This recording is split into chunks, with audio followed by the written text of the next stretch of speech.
Hello, I'm Dr. Q with Star Nursery, and this is my assistant, Joey Lynn. Hello! Today we're going to be talking about the water requirements for a newly planted landscape. And additionally, about the Water Authority restrictions on watering after the plants have been established. So Dr. Q, could you explain the requirements for a newly planted landscape? Yes, new plants, you're dealing with a small root ball or root zone, which is the size of the container that they were in. So water requirements are to get the water right to that root ball. So you need the irrigation emitters put close to the plant and be able to get that root zone as well as the surrounding soil evenly moist. So Dr. Q, do you have a suggestion of how long you feel a newly planted plant should have extra watering? Well, it should be for the first several weeks until those roots can have a chance to spread out of that initial root zone. And that's the important thing, is to get those roots started into the new environment, the new soil that it's in.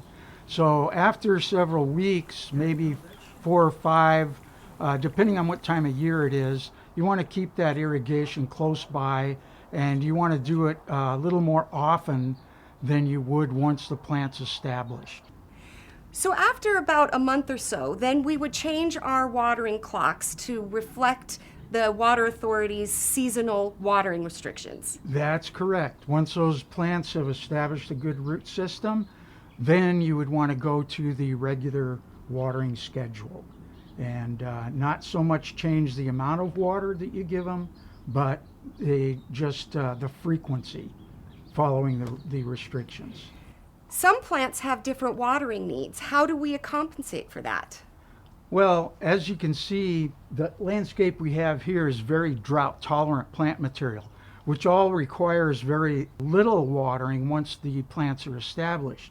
But for larger leafed plants and subtropical plants, they require more water. So you would need to vary that amount of water if they're all on one station. You can do that by increasing the amount of water that the emitters put out to use on the plants that require more water, or you can just add emitters to those plants that need more water.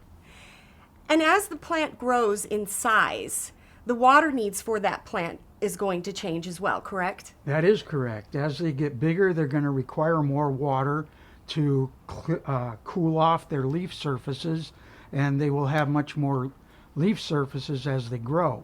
So every year you want to try to move out the emitters a little further so that they get the expanding root system, and you also want to add emitters or add more volume emitters to compensate for their greater water needs. If you have any other questions in regards to plant requirements, you can head to our website, starnursery.com. Or if you have any questions in regards to Southern Nevada Water Authority's restrictions, you can head to their website.